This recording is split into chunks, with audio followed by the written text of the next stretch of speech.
Ahuja brothers की only one wife episode 5। पंछी के टूटे फूटे इशारे देख पूरे कमरे में जैसे समय ठहर गया। उन हरी आंखों में भरी मासूमियत, लाचारी और डर देखकर पांचों भाई अवाक थे। रुद्र और रुद्रवीर ने एक दूसरे को देखा, फिर एक साथ बोल पड़े। क्या तुम गूंगी हो? जैसे ही ये शब्द हवा में तैरकर पंछी तक पहुंचे, उसकी आंखों की नमी और बढ़ गई। उसने सहमी नजरों से उनकी ओर देखा, जैसे समझना चाहती हो कि गूंगी का मतलब क्या होता है, लेकिन डर इतना गहरा था कि पूछ भी नहीं पाई। रुद्रांश, रुद्राक्ष और रुवांशु ने जब उसकी डब्बाए आंखों को देखा तो उनके भीतर कुछ हिल गया। पंछी की आंखों से गिरते आंसू जैसे उनके सवालों का जवाब थे, शब्दों के बिना भी सब कुछ कह देने वाले। पंछी की निगाहें अब अपने बच्चों को ढूंढने लगी। उसकी कांपती उंगलियां हवा में तैरने लगी, जैसे उन्हें अपने पास बुला रही हो। बच्चे पहले तो उसे यूं सिसकता देख चौंक गए, फिर खिलखिला उठे। उनकी हंसी में एक मासूमियत थी, उन्हें नहीं पता था कि उनकी माँ की यह हंसी नहीं, एक बेबसी थी। नन्हे कदम आगे बढ़े और अगले ही पल वे उसकी गोद में समा गए। पंछी ने उन्हें ऐसे जकड़ लिया जैसे अब कोई छीन न पाए। उसकी बाहों की पकड़ इतनी कस गई थी कि बच्चों ने उसे देख मुस्कुराना छोड़ दिया। वे समझ गए कि उनकी माँ को कुछ हुआ है, कुछ ऐसा जिसे वह कह नहीं पा रही, लेकिन महसूस कर रही है। कमरे में सन्नाटा खींच गया। पांचों भाई अब भी भावहीन चेहरों से देख रहे थे, पर उनकी आंखों में अब सवाल नहीं था, क्योंकि उन्हें उनके सवाल का जवाब मिल चुका था। उन्होंने जिस लड़की से शादी की वो गूंगी थी। रुद्र धीमे कदमों से पंछी के सामने आया। वह धीरे धीरे घुटनों के बल बैठ गया। उसकी आंखें सीधे पंछी की आंखों में थीं, और उसकी नज़र उन 3 बच्चों पर पड़ी, जिनमें से छोटी बच्ची तो डरी सहमी थी, पर दोनों बच्चे निडर नजर आ रहे थे। पर तीनों बच्चे पंछी से लिपटे हुए थे, जैसे वो अपनी माँ को प्रोटेक्ट कर रहे हो। उद्धरण चिन्ह। जैसे ही रुद्र ने अपना हाथ आगे बढ़ाया, पंछी बुरी तरह कांप उठी। उसे लगा वो बच्चे को मुझसे छीन लेगा। उसने तीनों बच्चों को और कसकर पकड़ लिया, उनकी नन्ही पीठ पर अपनी हथेलियां रख दी, जैसे किसी भी खतरे से उन्हें ढाल सके। उसका पूरा बदन थरथरा रहा था, उसके होंठ कांप रहे थे, लेकिन आवाज कहीं गुम हो गई थी। रुद्र का हाथ हवा में ठहरा रहा। उसने अपनी हथेली को देखा, क्या उसका स्पर्श सच में इतना डरावना था? हम डरावना तो था ही, क्योंकि उसने उन्हीं हाथों से कितनों की जान ली, उसे खुद इस बात का एहसास नहीं था। क्वोट। उसने धीरे से हाथ पीछे खींच लिया और बच्चों को देखने लगा।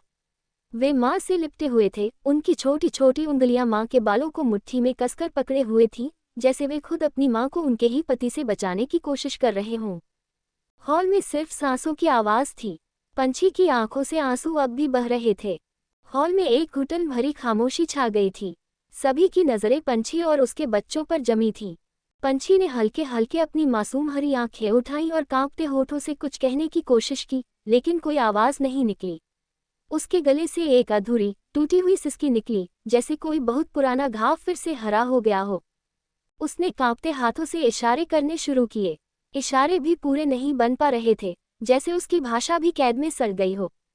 ये मेरे बच्चे हैं, इन्हें कुछ मत करना। मुझ पर गुस्सा हो तो मुझ पर निकालो, चाहो तो मुझे मार लो, मुझे पीट लो, लेकिन इन्हें कुछ मत करना। पंछी के हाथ कांप रहे थे, उसकी उंगलियां अधूरे इशारे बना रही थीं। अगर कोई और होता तो समझ ना पाता, पर ये डेविल ब्रदर्स थे। उनकी आंखें किसी की भी हर छोटी से छोटी हरकत पढ़ सकती थी, और पंछी के डरे हुए हाथों की कांपती लकीरें उनके लिए किसी खुली किताब की तरह थीं।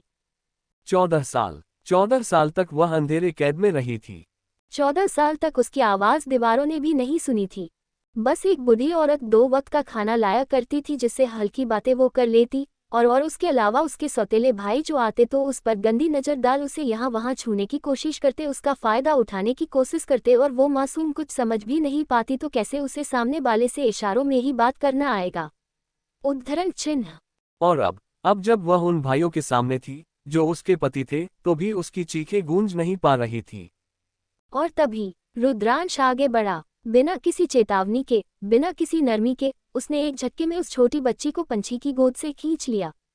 नहीं, पंछी के होठों से एक गहरी, घुटी हुई चीख निकली। रुद्रांश उस बच्ची को दोनों हाथों से पकड़ हवा में लहराकर गौर से देखने लगा। बच्ची का चेहरा उसी की तरह था, क्योंकि वो पांचों भाई एक दूसरे की तरफ ही दिखते थे, जिस कारण बच्चों की शक्ल उन सभी से मिलती थी। बच्ची के बाल भूरे थे, आंखें नीली, उन पांचों भाइयों की तरह।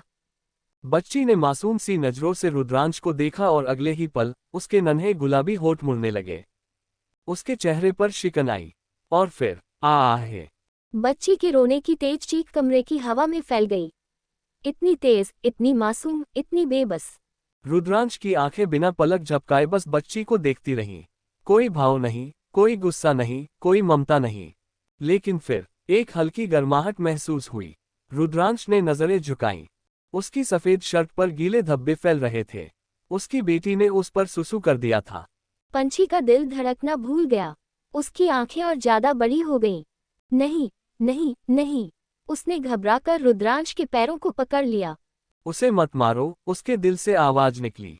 मैं मिन्नत करती हूँ, बस उसे छोड़ दो।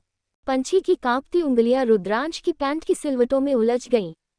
रुद्रांश ने बच्ची को एक पल के लिए देखा। फिर बिना कुछ कहे, बिना कुछ जताए, उसने बच्ची को नीचे उतार दिया। बच्ची का रोना बंद नहीं हुआ। पंछी को एक पल के लिए विश्वास नहीं हुआ कि उसकी बच्ची अब भी सुरक्षित थी।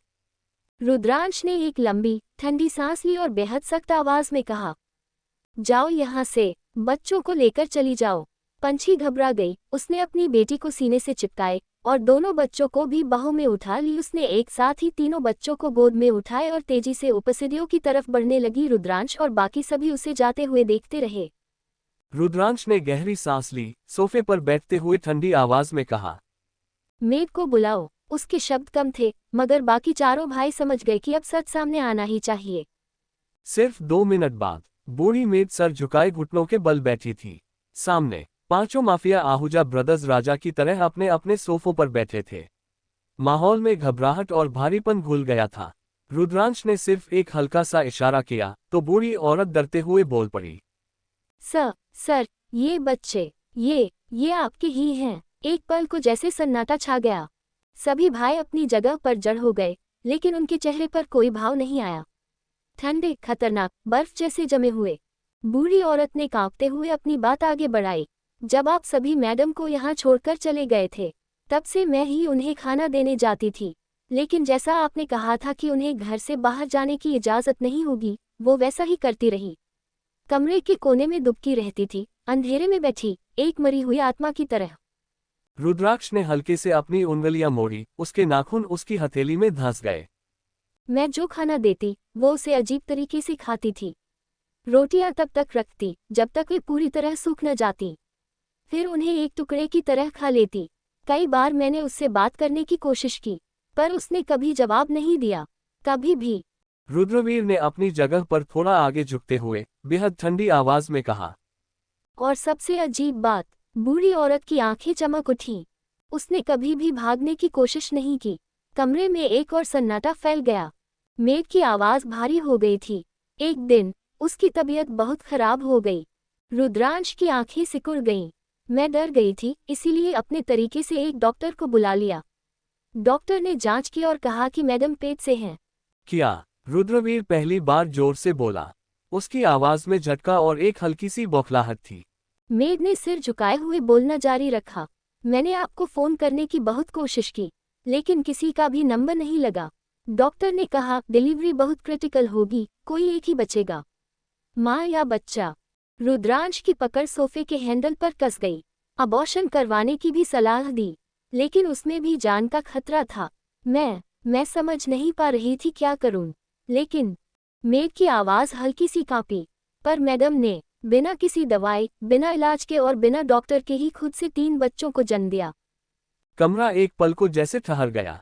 रुद्राक्ष की सांसें तेज हो गईं, रुवांशु का चेहरा सख्त था और रुद्रांश ने पहली बार अपनी जगह से हल्का सा आगे झुककर ऊपर कमरे की तरफ देखा जहां पंछी गई थी। जो बाद में डॉक्टर और मैं पहुंची और तीनों बच्चों को देख डॉक्टर भी हैरान था। मेड आगे बोली, क्योंकि तीनों बच्चे पूरी तरह से हेल्दी थे। रुद्रवीर का चेहरा अब भी सख्त था। बच्चों के आने के बाद मैडम ने थोड़ा बाहर आना शुरू किया। मेड की आंखें भीगी हुई थीं, लेकिन सिर्फ मेरे कहने पर। मेड ने गहरी सांस ली, वरना वो तो बच्चों को भी उसी कमरे में रखती जहां वो खुद पूरे 9 महीने तक रही। उद्धरण चिन्ह। बूढ़ी औरत की बात खत्म होते ही रुद्राक्ष ने ठंडी आवाज में कहा, जा सकती हो। मेड ने सिर झुकाया और वहां से चली गई, लेकिन जाते जाते उसने एक नज़र उस बंद दरवाजे पर डाली जिसके पीछे पंछी और बच्चे थे। अब 5 भाई गहरी सोच में डूब चुके थे। रुद्रांश की आंखों में अब कोई ठंडापन नहीं था। रुद्रवीर ने हल्की सांस छोड़ी। रुद्राक्ष चुपचाप बैठा रहा। रुवांशु की नजरें अब भी दरवाजे पर थीं और रुद्र सिर्फ अपने हाथों को आपस में रगड़ते हुए किसी गहरी सोच में खोया हुआ था। हॉल में सिर्फ घड़ी की टिक टिक की आवाज गूंज रही थी।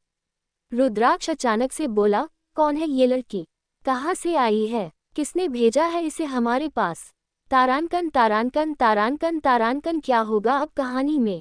सच जानकर पांचों भाई करेंगे पंछी को प्यार, या आएगा कोई गहरा राज सामने जो हिला देगा पंछी की दुनिया? जानने के लिए पढ़ते रहे मेरी ये अनोखी कहानी। लाइक कमेंट शेयर फॉलो करना ना भूलें। नेक्स्ट एपिसोड 30 कमेंट के बाद और प्लीज़ बड़े कमेंट करें।